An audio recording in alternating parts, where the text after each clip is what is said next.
Thank you.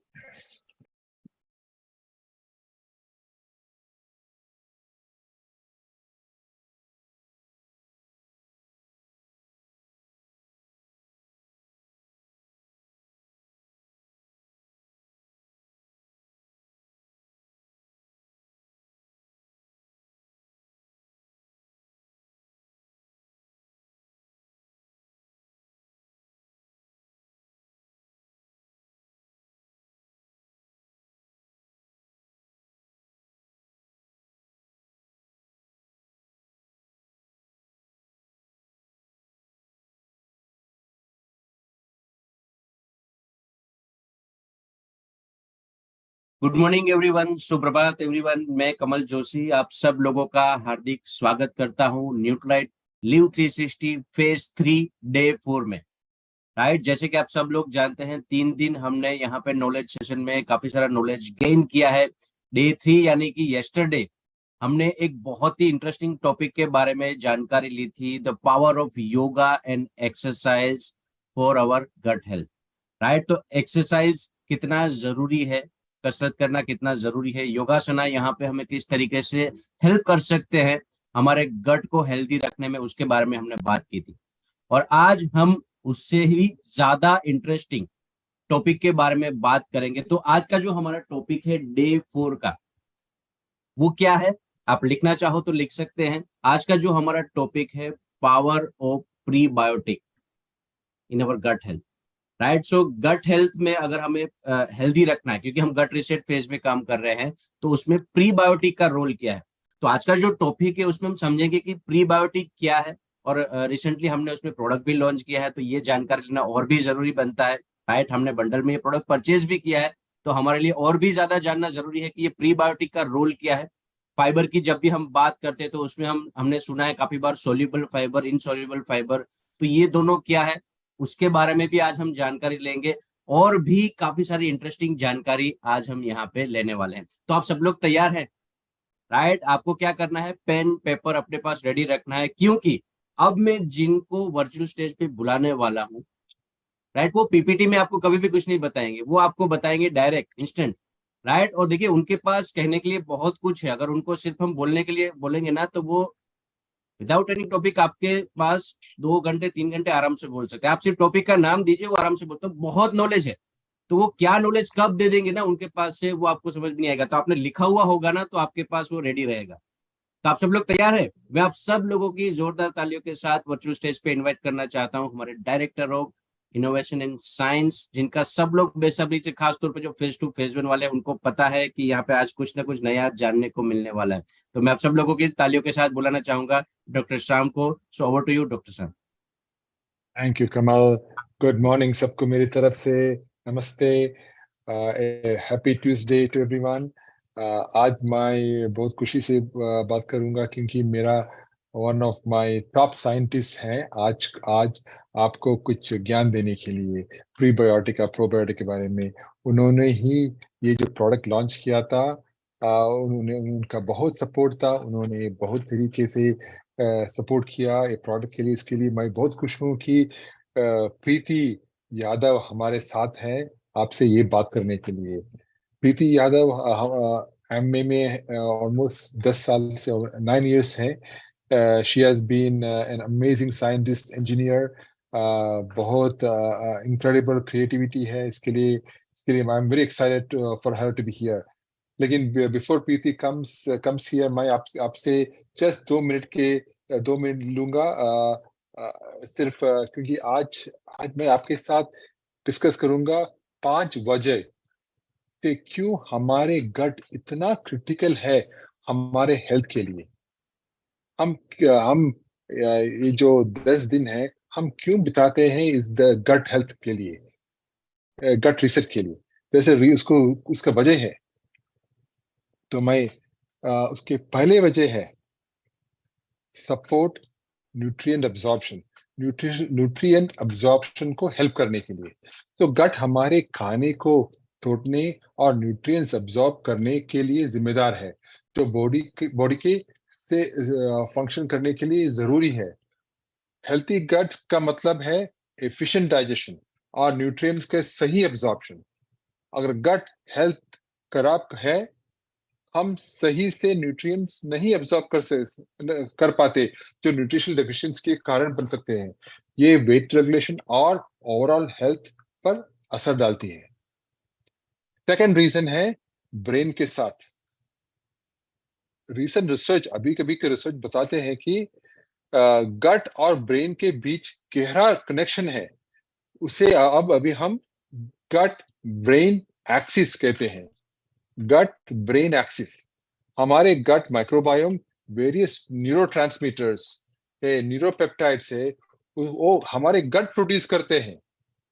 For example, एक उदाहरण के लिए, लगभग 90% सेरोटोनिन, एक न्यूरोट्रांसमीटर है, 90% सेरोटोनिन जो मूड, हमारे सोशल बिहेवियर, हमारे स्लीप, हमारे एपेटाइट, हमारे डाइजेशन को अफेक्ट करते हैं, वो हमारे गट में प्रोड्यूस करते हैं, हमारे ब्रेन में नहीं, हमारे गट पे।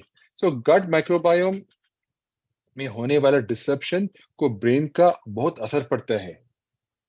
थर्ड, इम्यून सिस्टम, हमारे इम्यून सिस्टम को सपोर्ट करने के लिए। आपको पता है करीब से करीब 70%, 17% इम्यून सिस्टम गट में होता है। 70%, 17%। अच्छी gut health strong immune system को सपोर्ट करते हैं, जो ओवरऑल हेल्थ और डिसीज से बचने के लिए एसेंशियल है। गट में इन्फ्लेमेशन से ओवर एक्टिव इम्यून सिस्टम हो सकता है, जो क्रॉनिक डिसीज जैसे डायबिटीज, ओबेसिटी, हार्ट डिसीज और डिप्रेशन और एंग्जाइटी जैसे मेंटल हेल्थ डिसऑर्डर्स का कारण भी बन सकते हैं। Fourth reason, gut microbiome. Gut microbiome जो हमारे इंटेस्टाइन में रहने वाले ट्रिलियंस ऑफ बैक्टीरिया और जो अणु है, बैक्टीरिया और अदर माइक्रोब्स के कम्युनिटी है, वेट रेगुलेशन से जुड़ा है। गट में कुछ खास बैक्टीरिया हमारे फूड मेटाबॉलिज्म पर असर डालते हैं, अफेक्टिंग कितने कैलोरीज और न्यूट्रिएंट्स हम अब्सॉर्ब करते हैं। सोच लिए, ये बैक्टीरिया है हमारे, हमें कंट्रोल करने के लिए हमारे बैक्टीरिया है हमारे गट पे, वो ही बताते हैं कितने कैलोरीज हमारे हम ले ले, कितने न्यूट्रिएंट्स हम अब्सॉर्ब करें। इसके लिए हमारे गट माइक्रोबायोम को संभाल कर रखने के लिए हमारा कर्तव्य है, that is our duty, right. और फिफ्थ है हमारे ब्लड शुगर को सपोर्ट करने के लिए। गट माइक्रोबायोटा है, माइक्रोबायोम ब्लड शुगर बैलेंस को बनाए रखने के में वाइटल रोल प्ले करता है, जो टाइप 2 डायबिटीज जैसे कंडीशंस को प्रिवेंट और मैनेज करने में क्रिटिकल है। फॉर एग्जाम्पल, एक एग्जाम्पल ले तो सर्टन टाइप्स ऑफ, कुछ ऐसे बैक्टीरिया है, गट बैक्टीरिया है में और फाइबर को शॉर्ट चेन फैटी एसिड्स, हम बोलते हैं SCFA, short chain fatty acids में ब्रेकडाउन कर सकते हैं, जो इंसुलिन सेंसिटिविटी को इंप्रूव कर सकते हैं और इससे ब्लड शुगर लेवल्स को रेगुलर करने में हेल्प करते हैं। तो यही 5 रीजन है व्हाई हम इतना गट के ऊपर इतना रिसर्च हो रहा है इस दुनिया में, और हम हमारे प्रोग्राम में ये 10 दिन में गट का रिसर्च करना इतना इम्पोर्टेंट है। तो यही था मेरा आज का सोच। आज मैं इन्वाइट करूंगा प्रीति यादव को। Preeti, please come to the stage and entertain us. सुप्रभात, धन्यवाद डॉक्टर श्याम। आपने जो ज्ञान दिया है और आपने जो बेस बनाया है आज के वक्तव्य के लिए, मैं आपके लिए आप तहे दिल से उसके लिए आभारी हूँ। और सुप्रभात, सुंदर सुबह है, नवरात्रि शुरू हो चुके हैं। आप सब लोग जो आहार का सेवन कर रहे होंगे वो तामसिक भोजन से अलग है, सात्विक भोजन है। तो इन सब चीजों का भी हमारे जो गट पे बहुत असर होता है, बहुत अच्छा असर होता है। और इसी तरीके से ये साइंटिफिक, वैज्ञानिक तरीके से ये दिन हमारी जिंदगी में ऊपर वाला लेकर के आया है कि हम अपने डाइट को किसी बहाने से कंट्रोल कर सकें। तो इसी के साथ आपका दिन बहुत बहुत मंगलमय हो। और आज हमें एक लंबा सफर तय करना है, तो मैं जल्दी से अपनी स्क्रीन आपसे शेयर करती हूँ। आप बताइएगा कि आपको मेरी स्क्रीन दिख रही है या नहीं।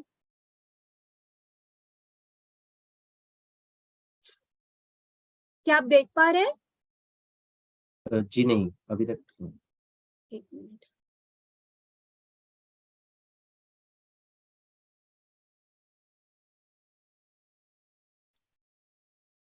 क्या अब आप मेरी स्क्रीन देख पा रहे हैं? जी जी। धन्यवाद। तो क्योंकि आज हमें एक लंबा सफर तय करना है, इसलिए ज्यादा समय न लेते हुए मैं आपको सबसे पहले ये बताना चाहूंगी कि ये प्रीबायोटिक और प्रोबायोटिक की दुनिया है क्या। ये एक बहुत ही गूढ़ रहस्यमयी दुनिया है, लेकिन ये आपको ये जान के हैरानी होगी कि ये अपने आप में जो ये इकोसिस्टम है, ये हमारे शरीर के अंदर विद्यमान है। तो सबसे पहले हम ये समझते हैं कि इकोसिस्टम क्या होता है, क्योंकि इस पूरे वक्तव्य को समझने के लिए आपके लिए ये जानना बहुत जरूरी है कि इकोसिस्टम, पारितंत्र, पारिस्थितिक भौतिक सामंजस्य, ये होता क्या है। अब आप कल्पना कीजिए कि सुबह का समय है, आप एक तालाब के किनारे भ्रमण कर रहे हैं, तो आपको वहां क्या क्या मिलेगा। आपको सबसे पहले मिलेंगे वहां पे बहुत सारे जैविक तत्व, जैविक यानी बायोटिक तत्व, जैसे कि मछलियां, मेंढक, पत्थरों पे उगने वाली काई, पेड़ पौधे, और अजैविक तत्व जैसे कि पानी, पानी में पड़े हुए पत्थर, टूटी हुई डालियां, पत्ते इत्यादि। और आप कई बार ये भी देखेंगे कि ये मछलियां, ये मेंढक उनमें से कुछ कुछ खा रहे हैं, तो ये आपस में कर क्या रहे हैं, ये आपस में एक तरीके का भौतिक सामंजस्य बना रहे हैं। और यही हमारे जीवन का मूल रहस्य है कि हर प्राणी एक दूसरे से कुछ ना कुछ अपने प्राकृतिक माहौल में कुछ ना कुछ पाता है, भोज बनता है या भोजन करता है, और जीवन की शैली पर आगे बढ़ता रहता है। तो इसी पारितंत्र को, पारिस्थितिक भौतिक सामंजस्य जो जैविक और अजैविक तत्वों के बीच में होता है, इसे हम कहते हैं इकोसिस्टम। और यही इकोसिस्टम, यही पारितंत्र हमारे शरीर के अंदर भी है, जो भी ये बना है प्रीबायोटिक यानी कि अजैविक तत्व, और प्रोबायोटिक यानी कि जैविक तत्व। इन दोनों के बीच में जो ये सामंजस्य है, ये हमारे शरीर के अंदर का इनर इकोसिस्टम तैयार करता है। तो जबकि अब हम ये चीज समझ गए हैं, हमें आगे की हमारी यात्रा करना थोड़ा आसान रहेगा। तो जैसे कि मैंने भी आपको बताया कि जैविक और अजैविक जो दो तत्व हैं, उसमें जैविक हुआ हमारे प्रोबायोटिक्स। प्रोबायोटिक करते क्या है कि वो एक जीवित चीज है, और आप जानते हैं कि कोई भी चीज जो जिंदा है, उसको जीने के लिए भोजन की जरूरत है। तो शरीर के अंदर उसे भोजन मिलेगा कहाँ से? तो ये भोजन हमें मिलता है प्रीबायोटिक के फॉर्म में। अब प्रीबायोटिक अजैविक तत्व हैं, इनमें जीवन नहीं है, ये फाइबर्स हैं जो हमारे शरीर में जब हम उसको खाते हैं तो छोटे छोटे टुकड़ों में टूट जाते हैं, और ये प्रोबायोटिक जो है इस प्रीबायोटिक को अपना आहार बनाते हैं, भोजन बनाते हैं और जीवित रहते हैं। तो इकोसिस्टम जिसकी हमने बात की थी, ये प्रीबायोटिक और प्रोबायोटिक एक दूसरे के साथ मिलकर के जो इकोसिस्टम तैयार करते हैं, उसको हम गट माइक्रोबायोटा फ्लरिशिंग भी बोल सकते हैं कि ये दोनों जब साथ में रहेंगे तो प्रोबायोटिक का विकास होगा। अब जब ये प्रीबायोटिक क्या सिर्फ यही काम करते हैं कि ये सिर्फ भोजन है प्रोबायोटिक का? बिल्कुल भी नहीं। तो अब ये प्रीबायोटिक और क्या करते हैं, हम आगे की स्लाइड्स में समझेंगे। उससे पहले हम ये जानते हैं कि इस प्रीबायोटिक्स का एक सुंदर इतिहास है। बहुत पुरानी बात भी नहीं है, लेकिन बहुत नई भी नहीं है। तकरीबन एक दशक पहले 1981 में दो साइंटिस्ट हुए जिनका नाम था चैपलिन और रॉजर, जिन्होंने सबसे पहले दूध में होने वाली शर्करा को जाना पहचाना और ये देखा कि जो पेट में जो बायोम है, एक बैक्टीरिया होता है जिसको बोलते हैं बैसिलस एसिडोफिलिस, इस बैक्टीरिया को ये संतुलित करता है। उन्होंने ये जाना तो सही, लेकिन इसको कोई नाम नहीं दिया। फिर हमारी यात्रा थोड़ी और आगे बढ़ी और सर 1995 में फिर दो साइंटिस्ट हुए जिनका नाम था रॉबर्टफ्रेड और गैप्सन। इन दोनों वैज्ञानिकों ने पहली बार प्रीबायोटिक को एक औपचारिक नाम दिया, एक औपचारिक परिभाषा दी और कहा कि प्रीबायोटिक वो तत्व हैं जो शरीर के अंदर जाने के बाद में उसको कोई हानि या नुकसान या फायदा कुछ भी नहीं पहुंचाते, लेकिन अंदर जो प्रोबायोटिक्स हैं, जो माइक्रोबायोमिक सिस्टम है हमारे अंदर, उसका भला करते हैं। सिर्फ इतना ही उन्होंने जाना। उसके बाद 2008 में एक आधिकारिक परिभाषा मिली इस प्रीबायोटिक को, जो कहता है कि prebiotic is a non-viable food component that confers health benefit on the host associated with modulation of microbiota. ये एक आधिकारिक परिभाषा है जो यूनाइटेड नेशंस ने सन 2008 में दी। अब इस परिभाषा को हम हिंदी में समझते हैं। तो नॉन वायबल फूड कंपोनेंट क्या हुआ, जैसा कि पहले भी हमारे ये रॉबर्ट फ्रिड और गिब्सन ने बताया था, सेम वही चीज आगे बढ़ती है कि प्रीबायोटिक वह तत्व हैं जो हमारे शरीर के अंदर नॉन वायबल है, मतलब वो हैं तो सही लेकिन कोई नुकसान नहीं पहुंचा रहे हैं, लेकिन अब ये कहते हैं कि एक फायदा पहुंचा रहे हैं हमारे संपूर्ण स्वास्थ्य के लिए। कैसे कि वो जो हमारा जो मेजबान शरीर है, होस्ट है, उसके अंदर जो माइक्रोबायोटा है, यानी कि ये सूक्ष्म जीवाणुओं का जो परिवार है, उसको संतुलित करता है। तो ये हमारी हुई इसकी औपचारिक आधिकारिक परिभाषा। अब जैसा कि कमल ने भी शुरू में कहा था कि ये प्रीबायोटिक जो होते हैं, ये फाइबर्स जो होते हैं, ये दो प्रकार के होते हैं, सोल्यूबल और इनसोल्यूबल, यानी कि घुलनशील और अघुलनशील। पहले हम बात करते हैं घुलनशील फाइबर्स के बारे में। तो आपको एक उदाहरण देती हूँ कि आपने सब्जा के बीज जरूर खाए होंगे, फालूदा में डलते हैं। ये नॉर्थ इंडिया और साउथ इंडिया का एक बहुत फेमस डेजर्ट है, कुल्फी में डलता है। और आजकल क्योंकि सभी कोई सेहत की तरफ जागरूक हो चुका है, तो बहुत सारे लोग इसको सुबह पानी में डाल के भी इसका सेवन करते हैं, आपके भी न्यूट्रिशनिस्ट ने बताया होगा। तो ये सोल्यूबल फाइबर है क्या चीज, जब आप सब्जा के बीज को पानी में सोख करते हैं तो वो पानी को सोख लेता है अपने अंदर और एक जेल जैसी, एक चिपचिपी गुई चीज अपने इर्द गिर्द पैदा करता है। ये जो गुई चिपचिपी चीज बन रही है, ये बन रही है सोल्यूबल फाइबर्स। और दूसरी तरफ अघुलनशील, अगर आप गेहूं की चोकर को, यानी गेहूं की भूसी को या ईसबगुल की भूसी को आप पानी में डालेंगे तो वो पानी को सोखेगा नहीं, वो जाकर पानी के नीचे बैठ जाएगा। तो जो पानी के नीचे बैठ गया और वो उसने पानी को नहीं सोखा, ये चिपचिपा पदार्थ अपने इर्द गिर्द नहीं बनाया, वो हुए अघुलनशील फाइबर, यानी कि इनसोल्यूबल फाइबर्स। तो ये दो प्रकार के फाइबर्स हो गए और इन दोनों का अपना अपना कर्तव्य है। तो पहले सोल्यूबल फाइबर्स को समझते हैं, क्योंकि आपने जाना कि पानी एब्जॉर्ब करने के बाद, पानी को सोखने के बाद ये फूल जाता है। तो जब कोई चीज फूलेगी तो क्या करेगी, वो ज्यादा जगह घेरेगी। और सोच लीजिए कि यही चीज आपके शरीर के अंदर हो रही है, आपने सोल्यूबल फाइबर खाया, वो फूला, तो जब फूला तो जगह घेरेगा, और जगह घेरेगा तो आपको क्या महसूस होगा कि आपकी भूख कम हो गई, क्योंकि आपको पेट भरा भरा लगेगा। तो इसको हम कहेंगे सटाइटी। ये जो है सटाइटी को, भूख रोकने की क्षमता को बढ़ाता है। और जाहिर सी बात है कि जब हम खाने का सेवन कम करेंगे तो डॉक्टर श्याम ने भी आपको बताया कि कोलेस्ट्रॉल को कम करेगा, और हम कोलेस्ट्रॉल को कम करेगा, शुगर को मैनेज करेगा, और गट फ्लोरा यानी सूक्ष्म जो हमारे अंदर जो प्रोबायोटिक है उनके बारे में तो हम पिछली स्लाइड में बात कर ही चुके हैं। अब इसके अलावा ये हमें मिलता किस किस चीज से है, तो सब्जा की सीड्स के बारे में, सब्जा के बीज के बारे में तो हमने जाना ही। इसके अलावा ये हमें मिलता है सेब से, बीन्स से, ओट्स से, बहुत तरीके के नट्स जैसे कि आलमंड, इनसे मिलता है, शकरकंदी से मिलता है ना, और बहुत सारे खट्टे फल, सिट्रस फ्रूट्स, इनसे मिलता है। तो आपको ये सोल्यूबल फाइबर्स जो है इन खाद्य पदार्थों से प्राप्त होते हैं। इसके अलावा ये एक बहुत जरूरी और भी काम करता है। फाइबर जो होता है ना, वो टूटता नहीं है, वो धीरे धीरे जो सीधे पेट के रास्ते होते हुए इंटेस्टाइन यानी छोटी आंतों में जाते हैं, और उसके बाद लार्ज इंटेस्टाइन में यानी कि मलाशय में जाता है, कोलोन में जाता है, वैसे का वैसा ही। तो इस तरह से ये जो सोल्यूबल फाइबर्स हैं, ये आपके खाने को अपने साथ साथ पानी एब्जॉर्ब करते हुए अपने आपके गैस्ट्रोइंटेस्टाइनल ट्रैक्ट में नीचे तक ले जाते हैं।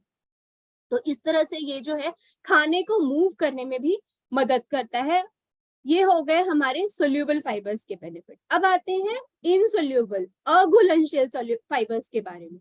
तो जैसा कि हम समझ रहे हैं कि ये घुलता नहीं है, ये बल्क फॉर्म में रहता है। तो ये करता क्या है, जब ये आपके मलाशय में जाता है तब ये वहां पर जाने के बाद में जो मल है उसकी मात्रा को संतुलित करता है। तो इस तरह से जो ऐसे समझ लीजिए कि जो प्रातः काल जब हमें मल को शरीर से बाहर निकालने में सही अनुपात में, सही कंसिस्टेंसी में मल को बनाता है और इस तरह से ये हमारे डाइजेशन को सपोर्ट करता है, बाउल मूवमेंट्स को हेल्प करता है, इस तरह समझते हैं इसको। और ये हमें मिलता किस चीज से है? ये हमें मिलता है होल ग्रेन से, जैसे कि हमने चोकर की बात की है, तो इसीलिए कहते हैं ना कि आप हमेशा जो होल ग्रेन खाइए, मैदा नहीं खाइए, गेहूं पूरा का पूरा खाइए, या ब्राउन राइस खाइए, है ना, किनोआ खाइए, अपने आहार में ग्रीन्स को बढ़ाइए। हम स्कूल में पढ़ते थे ना कि रफेज फूड में बढ़ाओ, रफेज बढ़ाओ। माइक्रोन्यूट्रिएंट्स हो गए हमारे विटामिन मिनरल्स, मैक्रोन्यूट्रिएंट्स हो गए हमारे प्रोटीन, फैट्स, कार्बोहाइड्रेट्स, और इसके अलावा हम एक तीसरी चीज पढ़ते थे, तो वो तीसरी चीज क्या थी, याद है ना आपको? रफेज। तो ये रफेज जो है, हमारे जो इनसोल्यूबल फाइबर्स हैं, ये इस प्रकार से आपके बाउल मूवमेंट्स को जो है वो मदद करते हैं। तो अब जब हमने सोल्यूबल और इनसोल्यूबल फाइबर्स की बात कर ली है, तो हम अब इन प्रीबायोटिक्स को और भी गहराई से समझने की कोशिश करते हैं। तो जैसा कि डॉक्टर श्याम ने आपको अभी बताया था, शॉर्ट चेन फैटी एसिड्स, जब ये प्रीबायोटिक आपके इंटेस्टाइन में पहुंचते हैं, तब वो वहां पर इन प्रोबायोटिक्स का आहार बनते हैं। और जब प्रोबायोटिक्स का आहार बनते हैं, तो ये इसके साथ साथ, जब प्रोबायोटिक्स प्रीबायोटिक का सेवन कर रहे हैं, तो इसके साथ साथ ही कुछ मेटाबोलाइट, यानी आप ये समझ लीजिए कि मध्यमवर्ती उत्पाद पैदा करते हैं। ये मध्यमवर्ती उत्पाद हैं आपके short chain fatty acids, SCFA। और ये फैटी एसिड्स है क्या क्या, जैसे कि ब्यूटेरिक एसिड, लैक्टिक एसिड, आपका एसिटिक एसिड। तो ये जो एसिड्स हैं ये बहुत जरूरी हैं, ये हमारे शरीर के मतलब इंटेस्टाइन के अम्ल को, यानी कि पीएच को मैनेज करते हैं। और जब ये पीएच को मैनेज करते हैं, तब ये और भी बहुत महत्वपूर्ण कार्य करते हैं। उनमें से एक बहुत ही महत्वपूर्ण कार्य है जो माइक्रोन्यूट्रिएंट्स हमने खाए, जिसकी हमने पिछली स्लाइड में बात की थी, विटामिन मिनरल्स, उनको शरीर के अंदर एब्जॉर्ब करते हैं, जैसे कि कैल्शियम, आयरन, मैग्नीशियम, इनको जो है इंटेस्टाइन के थ्रू अपने शरीर के अंदर ये short chain fatty acid absorb करने में मदद करते हैं। इसके अलावा और जो मेटाबोलाइट्स बनते हैं वो है अमीनो एसिड, जैसे कि ग्लाइसिन, ग्लूटामिन। ये सारी तत्व जो है मिलकर के हमारे शरीर को सही मायने में संपूर्ण रूप से न्यूट्रिशन देते हैं। इसके अलावा तीसरी जो बहुत जरूरी चीज, एक और चीज करती है ये हमारे प्रीबायोटिक्स, ये है हमारे शरीर की रोग प्रतिरोधक क्षमता, यानी कि इम्यूनिटी को और भी ज्यादा सुदृढ़ करते हैं। तो आपको एक और चीज, बहुत रोचक तथ्य मैं आपको बताती हूँ कि हमारे शरीर के अंदर, हमारे इंटेस्टाइन के अंदर एक लाइनिंग होती है, उसको बोलते हैं म्यूकस मेम्ब्रेन। ठीक है, म्यूकस मेम्ब्रेन। अब ये म्यूकस मेम्ब्रेन करता क्या है कि आप जब भी कुछ खाते हैं तो आप अच्छी चीजें तो खाते ही हैं, इसके साथ साथ आप कुछ रोगाणु भी खाते हैं, पैथोजेंस भी अपने शरीर के अंदर लेते हैं। तो ये म्यूकस मेम्ब्रेन जो है एक तरह के किले की दीवार है। तो ये किले की दीवार जो है इन रोगाणुओं को, इन पैथोजेंस को अपने शरीर के अंदर जाने से रोकती है। म्यूकस की लाइनिंग उसको वहीं पर रोक लेती है। ठीक है, और एक तरीके का प्रोटीन होता है म्यूसिन, जिसको ये जो प्रीबायोटिक्स हैं ये बनाने में उसको संतुलित करते हैं। तो इस तरह से आप ये समझिए कि ये जो म्यूकस मेम्ब्रेन की जो लाइनिंग है ये आपकी रोग प्रतिरोधक क्षमता को बढ़ाती है। जब तक ये दीवार खड़ी है तब तक आपके शरीर को रोग कम होंगे। और हम जान ही चुके हैं कि ये प्रोबायोटिक्स को, गट के माइक्रोफ्लोरा को, हमारे अंदर रहने वाले सूक्ष्म जीवाणुओं के जीवन को भी आगे बढ़ाता है, जो हमारे लिए जरूरी है। तो ये हो गए हमारे प्रीबायोटिक्स के सारे इंपॉर्टेंट फैक्ट्स। ठीक है, अब हम समझते हैं, आपने न्यूट्राइट फाइबर तो जरूर खाया होगा, उसमें 3 प्रकार के फाइबर होते हैं। ये एक यूनिक कॉम्बिनेशन है। ठीक है, ये यूनिक कॉम्बिनेशन क्यों है? क्योंकि ये तीनों सॉल्युबल फाइबर्स हैं और अपनी अपनी जगह पे इनका अपना अपना बहुत महत्व है। और हम आगे की स्लाइड्स में इन तीनों फाइबर्स को समझते हैं। तो सबसे पहला हमारा फाइबर है रेजिस्टेंट माल्टोडेक्स्ट्रिन। तो रेजिस्टेंट क्या होता है? रेजिस्टेंट, सबसे पहले रेजिस्टेंट शब्द को समझते हैं। रेजिस्टेंट का मतलब होता है किसी चीज को रोकना, और माल्टोडेक्स्ट्रिन क्या है? एक प्रकार का कार्बोहाइड्रेट है। अब क्या हो रहा है कि रेजिस्टेंट माल्टोडेक्स्ट्रिन जब हम खा रहे हैं तो ये डाइजेस्ट पेट में नहीं हो रहा, रुक रहा है पेट में डाइजेस्ट होने को। फिर स्मॉल इंटेस्टाइन में भी इसका डाइजेशन नहीं हो रहा है, इसका डाइजेशन सीधे जाकर के होता है हमारे लार्ज इंटेस्टाइन में। और वहां पर ये करता क्या है? वहां पर ये होता है फर्मेंट। और फर्मेंटेशन का मतलब आप समझते ही होंगे, खमीर उठाना। जैसे कि अगर हमें इडली बनानी है या हमें डोसा बनाना है तो हम रात को चावलों को भिगा देते हैं। भिगा करके हम करते क्या है? हम ये इन्हीं प्रोबायोटिक्स को बढ़ाते हैं, और वो इस भोजन के ऊपर जो चावल है उसको रात भर में तोड़ देता है, खमीर बना देता है, ताकि जब हम उसको खाते हैं तो वो हमारे शरीर में उसकी पाचन आसान हो जाती है। बिल्कुल यही चीज हो रही है यहाँ पर इस रेजिस्टेंट माल्टोडेक्स्ट्रिन के साथ भी। ये हमारे कलोन में, हमारे लार्ज इंटेस्टाइन में जाने के बाद में वहां पर खमीर पैदा करता है, और जब खमीर पैदा करता है तो उसके साथ साथ बनते हैं हमारे शॉर्ट चेन फैटी एसिड्स, जिसके बारे में हमने पिछली स्लाइड में मंत्रणा की थी। इसके अलावा ये करता क्या है कि जो अच्छे बैक्टीरिया हैं जैसे कि बिफिडोबैक्टीरियम, इनकी मात्रा को संतुलित करता है, इनकी ग्रोथ कराता है। ठीक है। और जैसा कि डॉक्टर श्याम ने आपको बताया था कि प्रीबायोटिक फाइबर्स जो हैं ये आपके ब्लड ग्लूकोज को मेंटेन करते हैं, लिपिड्स के लेवल को संतुलित करते हैं। आप जानते हैं कि अगर आपके लिपिड का संतुलन बिगड़ जाएगा तो कोलेस्ट्रॉल का संतुलन बिगड़ेगा, और कोलेस्ट्रॉल का संतुलन बिगड़ेगा तो आप बहुत अच्छी तरह जानते हैं कि किस प्रकार के रोग आपको हो सकते हैं, रक्तचाप की बीमारियां हो सकती हैं। तो इस तरह ये समझिए कि ये प्रीबायोटिक फाइबर जो है आपके शरीर के लिए कितना अधिक महत्वपूर्ण है। दूसरा हमारा सोल्यूबल फाइबर है वो है इन्यूलिन। अब आप इस चित्र में देख रहे होंगे कि कुछ कंद बने हुए, ये कंद है चिकोरी रूट के, जो इन्यूलिन का प्राकृतिक रूप से सबसे घनत्व लिया हुआ सोर्स है। आप एक फैक्ट आपको बताती हूँ, तकरीबन 3000 प्रकार की वनस्पतियां हैं जिनके अंदर इन्यूलिन होता है, लेकिन जो चिकोरी रूट है उसमें ये सबसे ज्यादा मात्रा में पाया जाता है।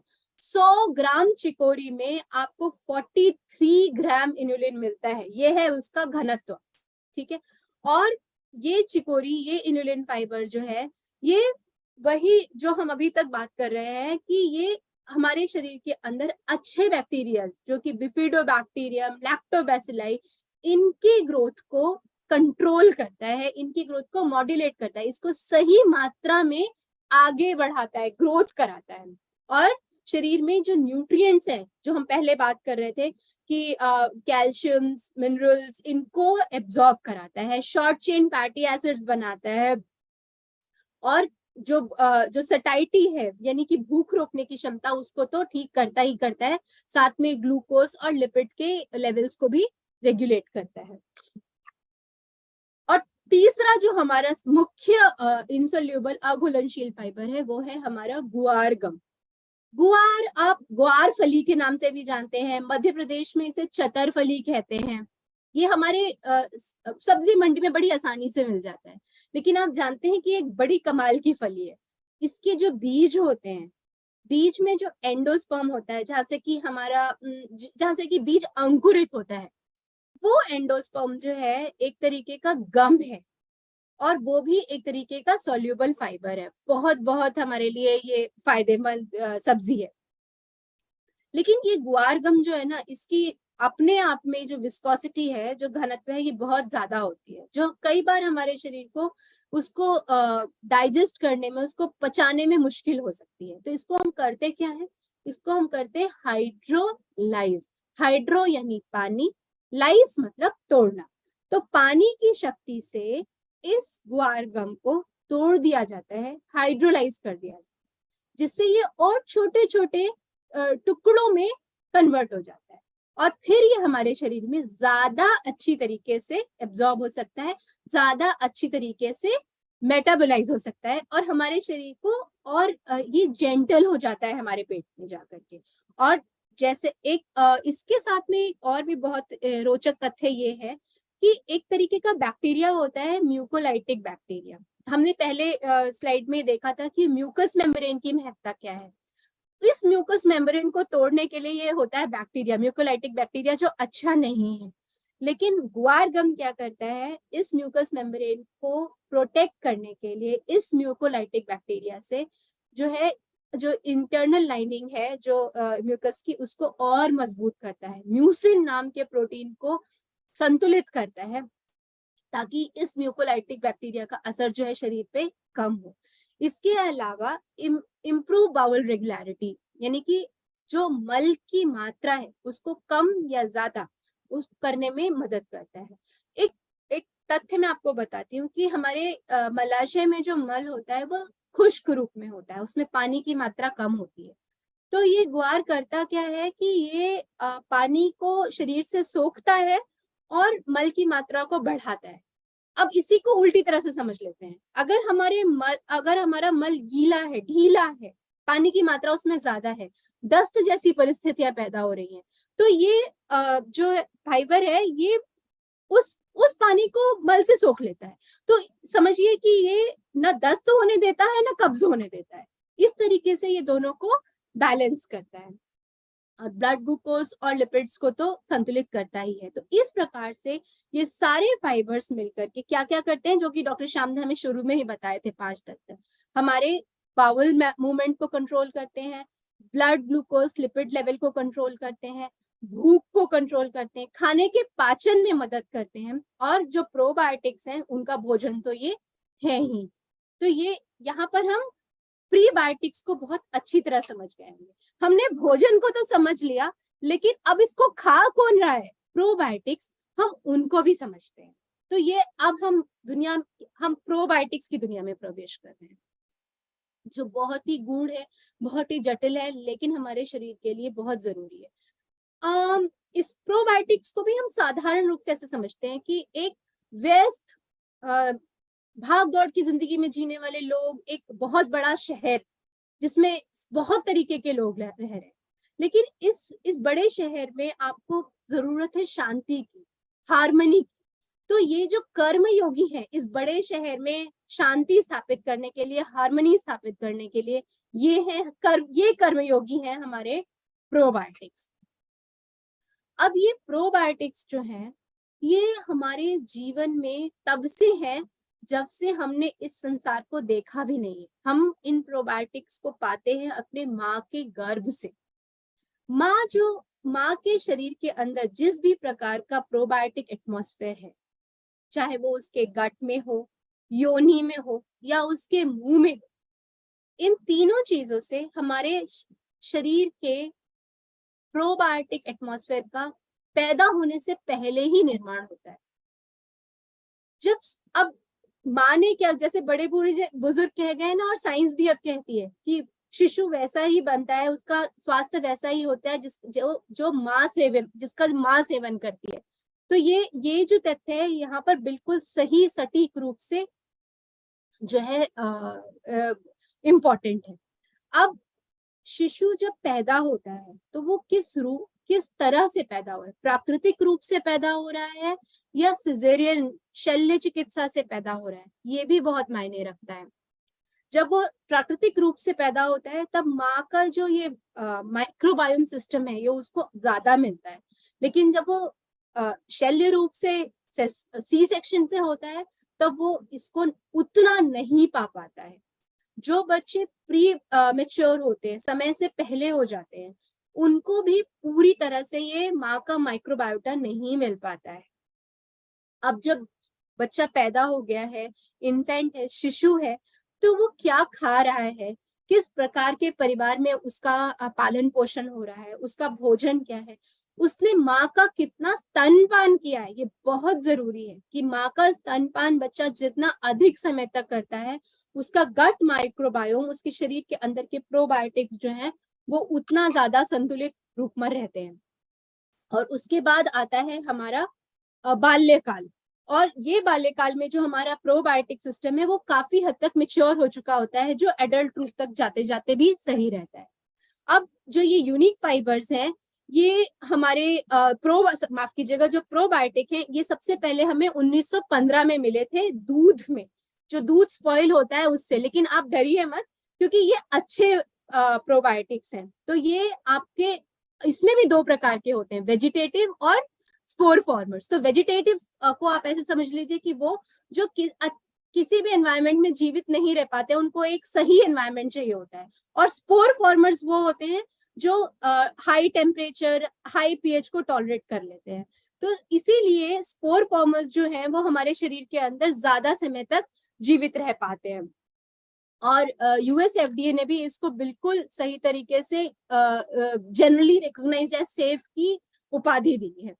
और ये स्पोर फॉर्मर, इसका एक टाइप है आपका यूनिक IS2। यूनिक IS2 एक स्पोर फॉर्मर बैक्टीरिया है जो आपके शरीर के अंदर, आपके इंटेस्टाइन के अंदर एंटी इन्फ्लेमेटरी बेनिफिट्स देता है, आपके रोग प्रतिरोधक क्षमता को बढ़ाता है, आपके अंदर और जो माइक्रोबायोटा है इनको संतुलित करता है, इनका ग्रोथ कराता है, बाउल मूवमेंट्स को कंट्रोल करता है।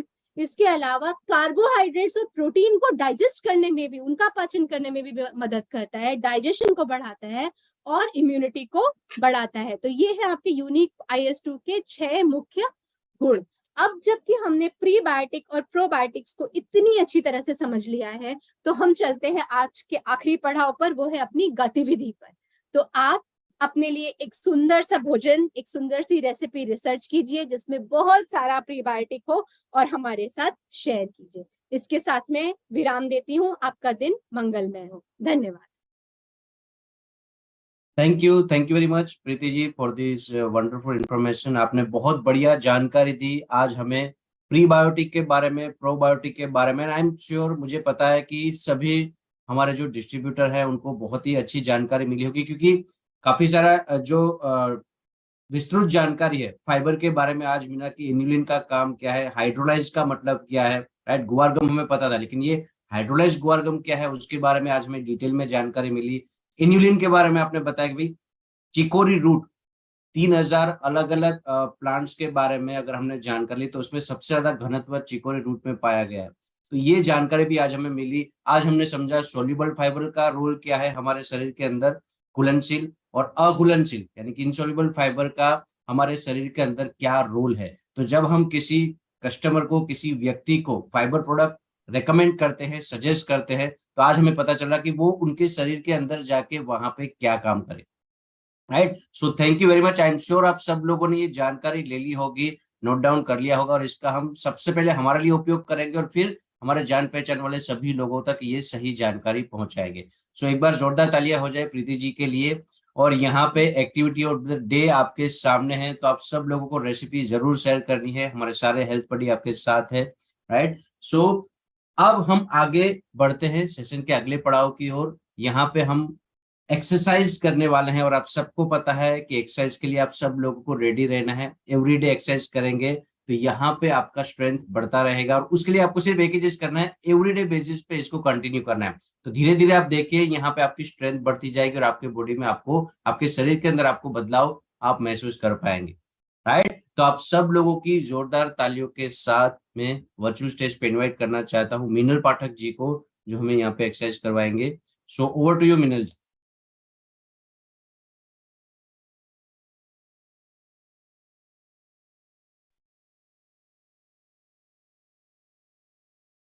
Thank you so much. Can मेरी स्क्रीन स्पॉटलाइट कर देंगे आप? जी हो गया। Hello everyone, good morning and very warm welcome to today's session. आइए हम आज का सेशन स्टार्ट करते हैं। जिस तरह से हम गट रीसेट का प्रोग्राम कर रहे हैं, तो आज भी हम ऐसे कुछ आसन करेंगे जो हेल्प करेंगे हमारी गट रीसेट के लिए। आपको कुछ डिस्क्लेमर दे देती हूँ मैं बिफोर वी बिगिन।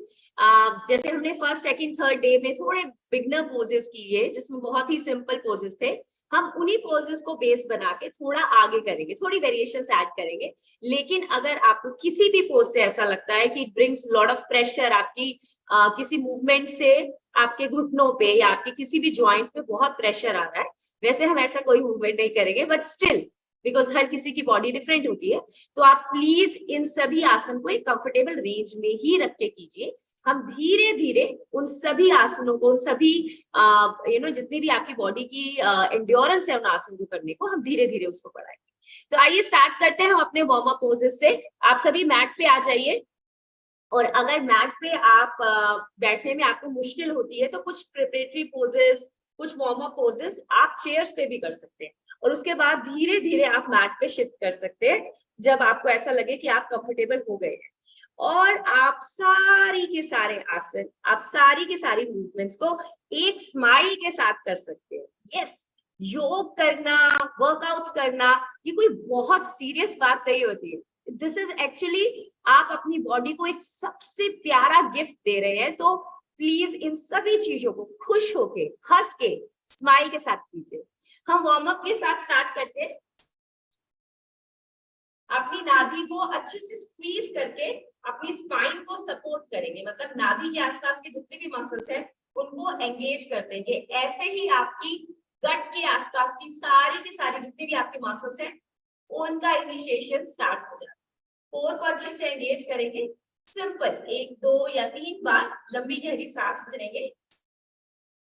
जैसे ही आप सांस अंदर लेंगे आपका कोर बाहर आना चाहिए, मतलब आपने अंदर सांस लिया, आपकी बेली पूरी अच्छे से इंफ्लेट करे। फिर आप जैसे ही सांस छोड़ेंगे आप इसको वापस अंदर लेकर जाएंगे, और अंदर के साथ थोड़ा सा ऊपर की तरफ भी पुश करेंगे। डायफ्रेगमेटिक ब्रीदिंग बहुत ही अच्छा वे है आपके सारी डाइजेस्टिव ऑर्गन्स को इनिशिएट करने का। फिर इनहेल आउट, एक्सहेल इन, इनहेल, एक्सहेल। नाभि पूरे अच्छे से अंदर की तरफ स्क्वीज्ड। इसी तरह से हम साइड टू साइड स्ट्रेच करेंगे। इनहेल करते हुए हाथों को ऊपर ले जाएंगे, एक्सहेल करते हुए नीचे की तरफ। आप देखेंगे कि पहले और दूसरे और तीसरे दिन के हिसाब से अब आप ज्यादा इजीली स्ट्रेच करते हैं। तो जिस तरह से आप वर्कआउट करते हैं आपकी बॉडी उस तरह से एट्यून होने लग जाती है और आपको सपोर्ट करती है। इनहेल करेंगे सेंटर में, एक्सहेल करते हुए साइड में स्ट्रेच करेंगे। लेंथन करेंगे अपने हाथों को पूरे अच्छे से, कोर को अच्छे से एंगेज करेंगे, ओब्लिक्स भी अच्छे से स्ट्रेच होंगे। फिर वापस इनहेल करेंगे सेंटर में और एक्सहेल करते हुए साइड में स्ट्रेच, लंबी गहरी सांस, और वापस। इस बार सिर्फ एक एड़ी को आप अपने ग्रोइन तक लेकर सकते, मतलब हील को जितना अंदर ले जा सकते हैं वहां तक लेकर जाए।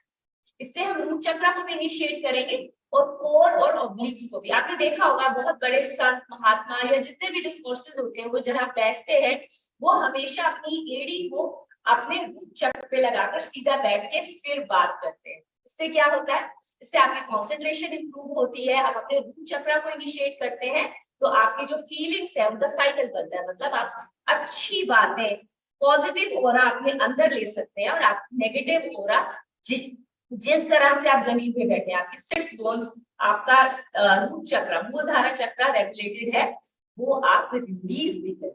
सो लंबी गहरी सांस के साथ पॉजिटिविटी अपने अंदर लीजिए। ऐसा सोचिए कि आप बहुत ज्यादा अच्छी बातों को, अच्छी एयर को अंदर ले रहे हैं, और जब आप सांस छोड़ते हुए वो सारी एनर्जीज जो आपको नहीं चाहिए, वो सारी एनर्जीज जो आप रिलीज करना चाहते हैं, वो सारे थॉट्स जो आप छूटना चाहते हैं, आप उनको एक्सहेल कर रहे हैं।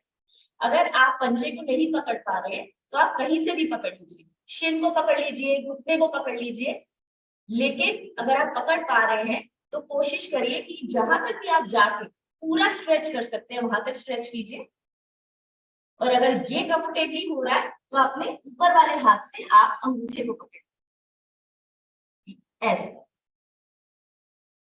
और फिर धीरे से वापस। और अगर आपको ऐसा लग रहा है कि ऐसा अंगूठे से आप नहीं पकड़ पा रहे हैं या ये मुश्किल है, तो जहां तक आप जा सकते हैं वहां तक पकड़ के स्ट्रेच कीजिए, सेंटर तक, हील तक। कोर को एंगेज रखिए और सांस छोड़िए।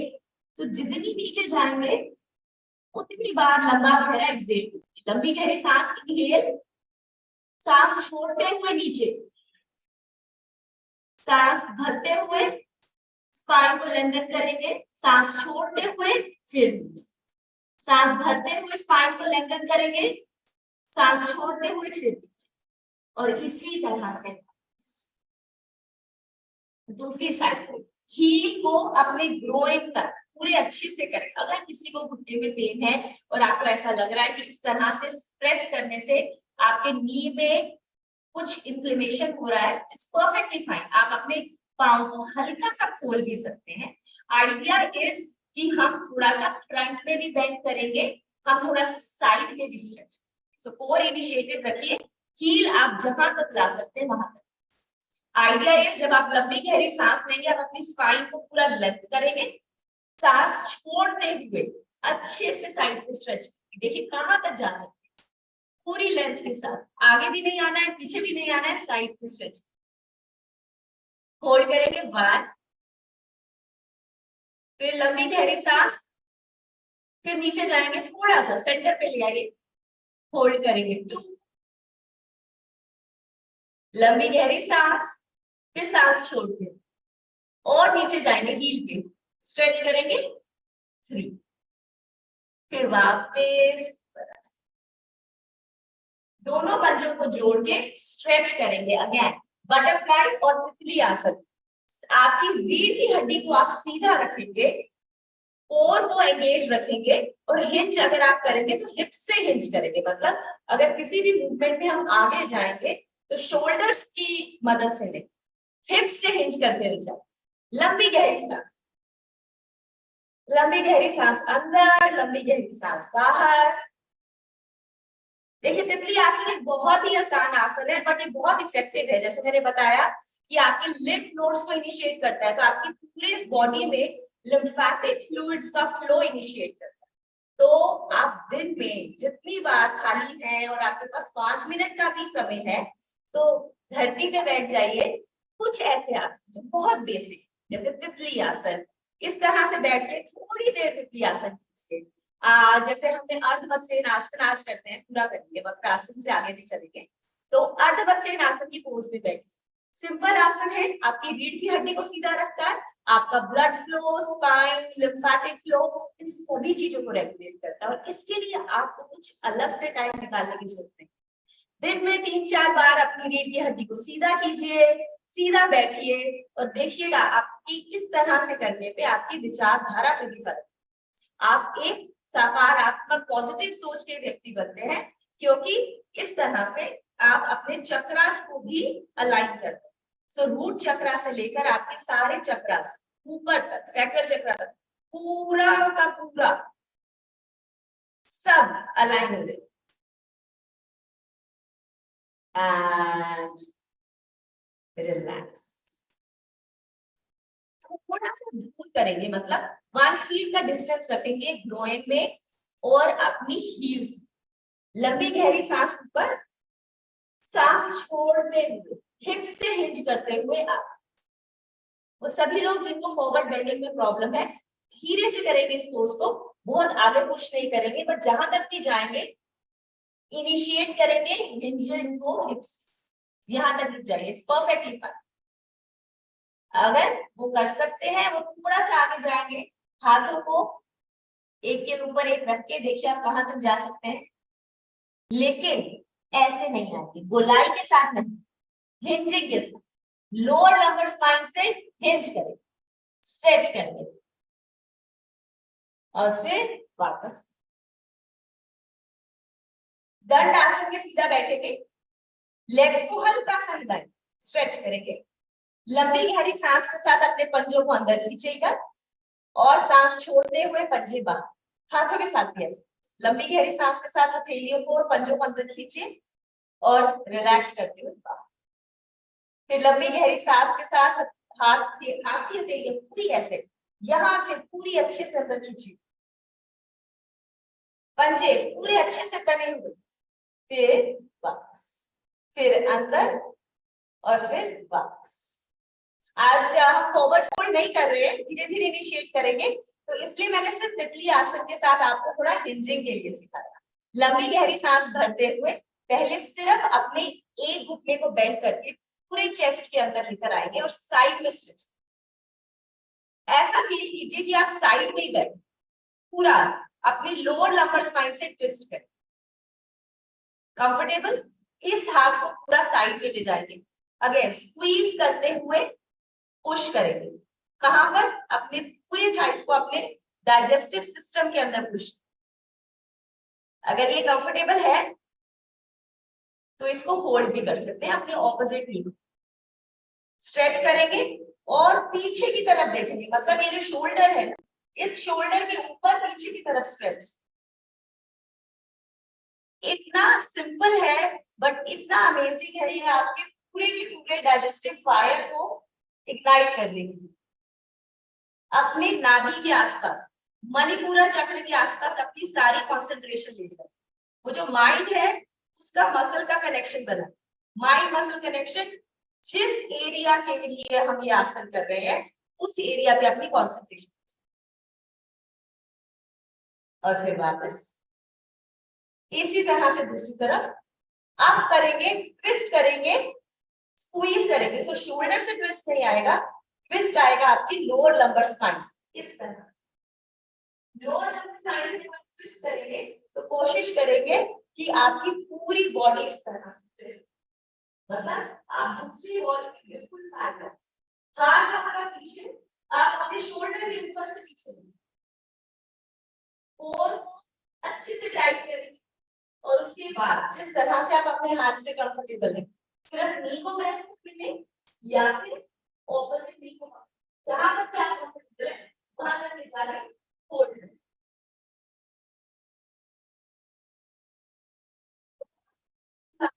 लंबी है सांस, बहुत ही आप किसी तरह की गैस, एसिडिटी की, ब्लोटिंग की प्रॉब्लम रहती है, आप सुबह सुबह आजकल से खा सकते हैं।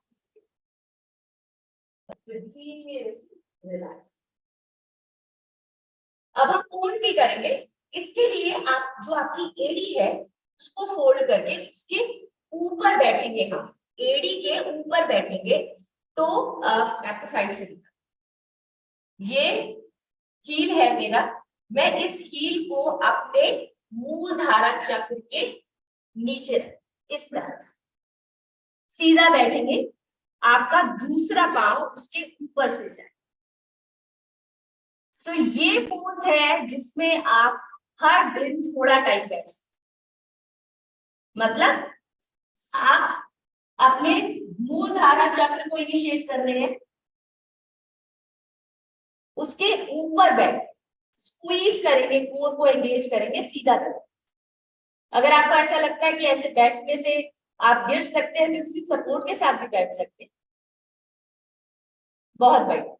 दिन में 5 मिनट भी बैठेंगे, यू कैन फील कि आपकी रीढ़ की हड्डी, आपकी स्पाइन कितनी स्ट्रेट हो रही है। इनफैक्ट आपने अगेन देखा होगा कि बहुत सारे लोग जब अपनी संत महात्मा लोग जब अपना भाषण देते हैं या कुछ बात करते हैं तो इस तरह से बैठते और फिर वो कंटिन्यूअसली इसी तरह से बात।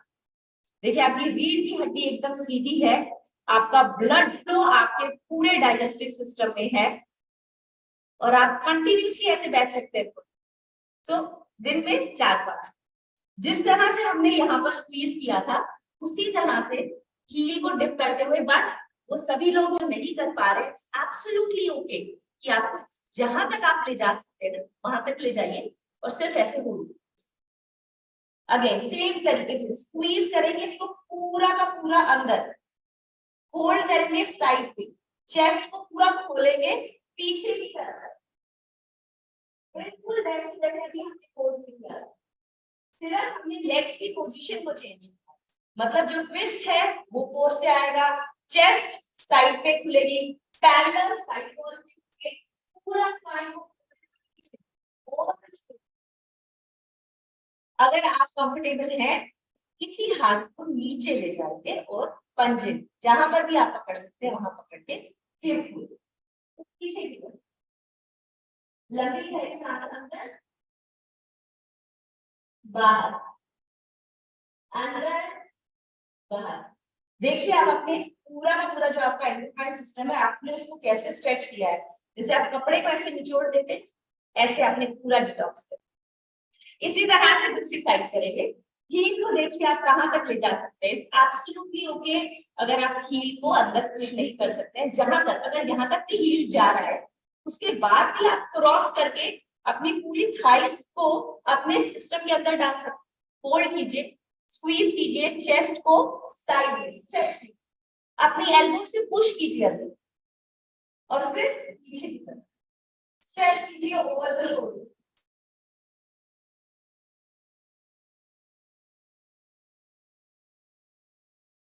और फिर धीरे से वापस। अब जब हम अर्ध मत्स्यनासन कर ही रहे हैं तो गोमुखासन भी उसका भाई है पास में। जिस तरह से हमने लेग्स को अंदर स्क्वीज किया, इस बार स्क्वीज नहीं करेंगे, साइड टू साइड स्ट्रेच करके, मतलब इस तरह से कि एक घुटना दूसरे घुटने पे अलाइन हो जाए और दोनों मंजों को खींच के सीधा बैठ। ये भी एक सिंपल पोज है।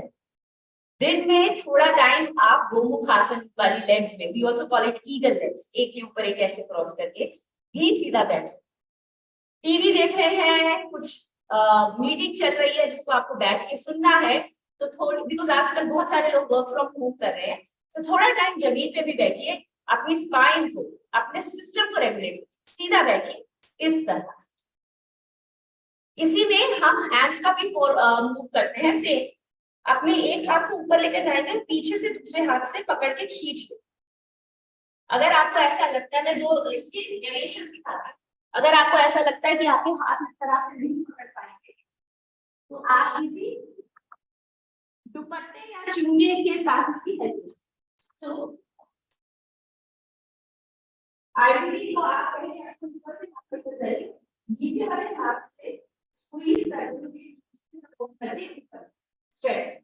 अगर किसी तरह से आप नहीं कर पा रहे हैं तो क्या करेंगे, किसी भी बैंड को लेंगे या किसी कुर्सी को लेंगे, दुपट्टे को लेंगे और अपनी इस मोबिलिटी को एंगेज, मतलब नीचे से ऊपर की तरफ खींचेंगे, फिर ऊपर से नीचे की तरफ, नीचे से ऊपर की तरफ खींचेंगे, फिर ऊपर से नीचे की तरफ होल्ड करके रखेंगे एक बार। बिकॉज हम बहुत ज्यादा आगे की तरफ झुक के बैठते हैं, हमारी ये जो शोल्डर मोबिलिटी है ये कॉम्प्रोमाइज, तो दोनों तरफ करें, ठीक है।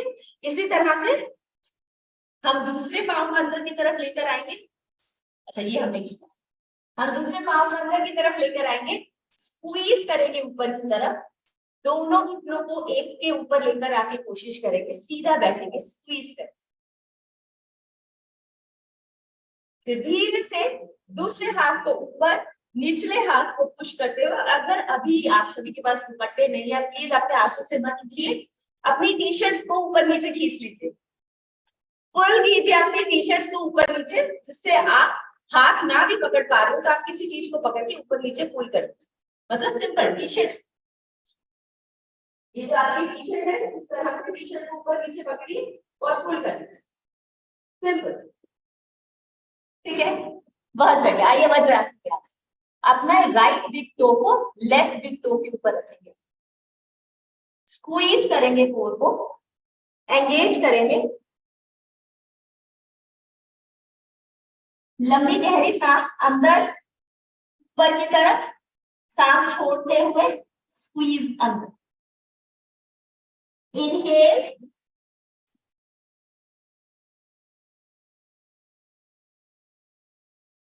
exhale,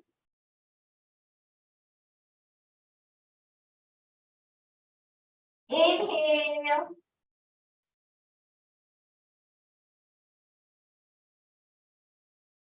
exhale,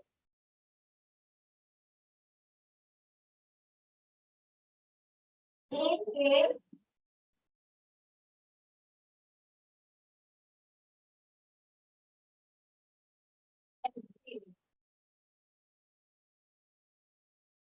रिलैक्स करेंगे, अपने दोनों पंजों को जोड़ के ही रखेंगे और पीछे की तरफ स्ट्रेच करें, अपने हिप्स को अपने पूरे एंकल्स के ऊपर स्ट्रेच करते हुए नीचे, फोरहेड डाउन, लंबी गहरी सांस अंदर बाहर, अंदर और बाहर, धीरे से ऊपर आएंगे, लंबी गहरी सांस भरते हुए अंदर और फिर हाथ ऊपर की तरफ स्ट्रेच, कोर एंगेज रहेगा, ये एक एक्टिव पोज है, रिलैक्सिंग पोज नहीं। हिप से आप अपने घुटनों का लेंथ बना के रखेंगे, स्ट्रेच करते हैं ऊपर। उसी तरह से सांस को भरते हुए अंदर, सांस को छोड़ते हुए ऊपर।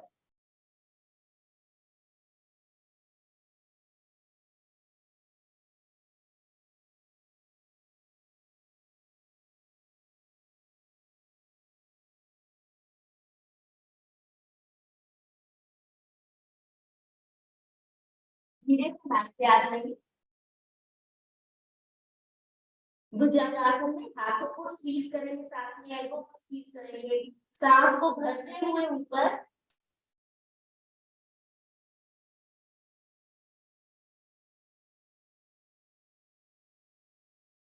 और सांस को छोड़ते हुए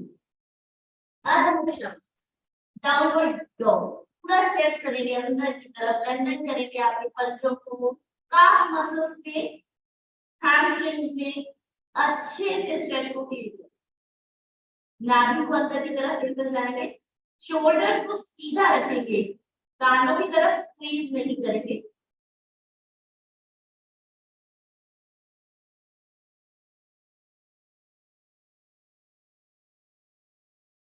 थोड़ी देर इस ब्लड फ्लो को ब्रेन तक जाने देंगे, फिर वापस घुटनों पे पंजों को जोड़ते हुए चाइल्ड पोज में वापस। लंबी गहरी सांस अंदर बाहर। और अगर कर सकते हैं तो अपने दोनों पंजों को पकड़ने की कोशिश करेंगे, होल्ड कर लीजिए, हाथों को पीछे कर लीजिए और रिलैक्स।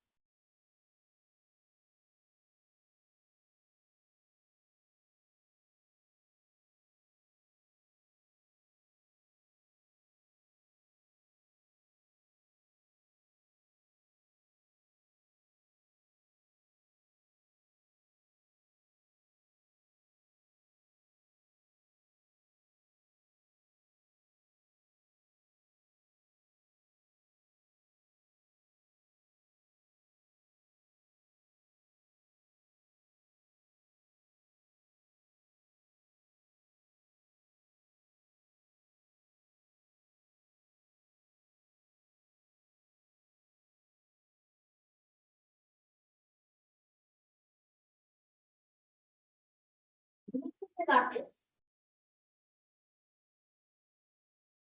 अपने दोनों हाथों को अच्छे से रख देंगे over your eyes.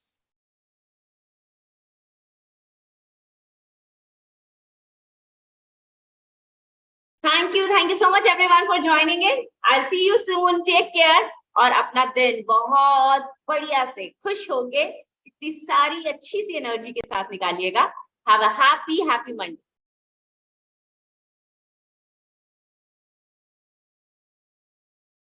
Thank you Minal ji. यहाँ जी ने बताया कि ये जो योगासन हम कर रहे हैं वो ध्यान रखना है। ब्रीदिंग, जब भी आप यहाँ पे योगा कर रहे हैं तो ब्रीदिंग के ऊपर आपको खास तौर पे ध्यान रखना है, कब एक्सेल करना है, कब सांस लेना है और कब सांस छोड़ना है। तो ये बहुत ही इंपॉर्टेंट है, ये आपको समझना पड़ेगा।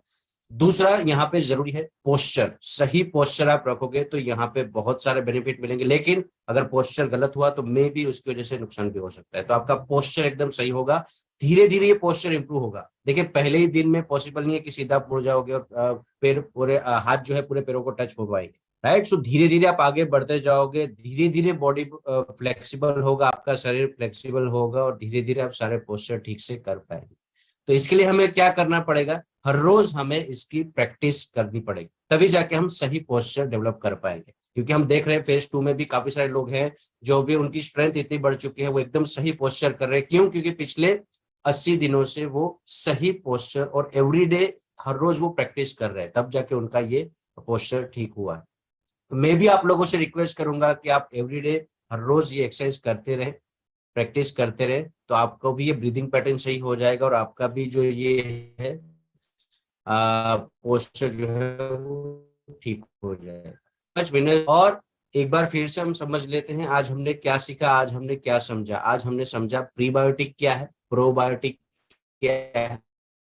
प्रीबायोटिक की शुरुआत मतलब है तो वो सालों से ही, लेकिन उसकी हिस्ट्री हमने थोड़ी बहुत देखी कि कौन से साल से हमें समझ में आया कि प्रीबायोटिक क्या है, सोल्यूबल फाइबर क्या है, इनसोल्यूबल फाइबर क्या है, राइट। उसमें भी पर्टिकुलरली हमारे न्यूट्रिएंट फाइबर कौन कौन से इंग्रेडिएंट्स है, उसको हमने क्यों इंक्लूड किया है, वो हमारे के अंदर क्या काम के बारे में, राइट। एक लास्ट बात मैं कह के आज के सेशन को मैं विराम कर दूंगा यहाँ पे, वो ये है कि कल भी जो आपने सीखा था और आज भी यहाँ पे जो आपने सीखा है आज, उसको आपको सिर्फ सुनना नहीं है, उसको आपको डे टू डे लाइफ में हर रोज आपकी जो जीवन शैली है उसमें आपको इंक्लूड करना है, तभी जाके इसका बेनिफिट मिलेगा, राइट। जैसे कल हमने सीखा था कि आपको लेफ्ट साइड सोना है तो वहां पे आपको काफी बेनिफिट मिलेगा, राइट। तो ये आपने आई एम श्योर शुरू कर दिया होगा, क्योंकि ये सुनने से सिर्फ नहीं होगा, उसके लिए आपको काम करना पड़ेगा।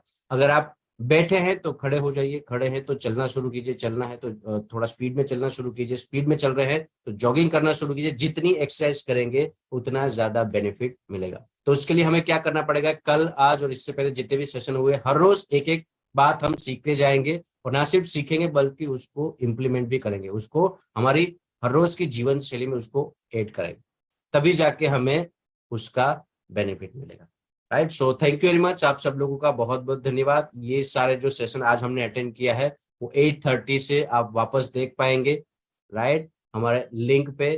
तो वो रात को 11:30 बजे तक रहेगा, तो आप इसका बेनिफिट जब भी आप फ्री हो तब तक ले सकते हैं इन दिस ड्यूरेशन, इस समय काल, right. So thank you very much, धन्यवाद आप सब लोगों का, थैंक यू।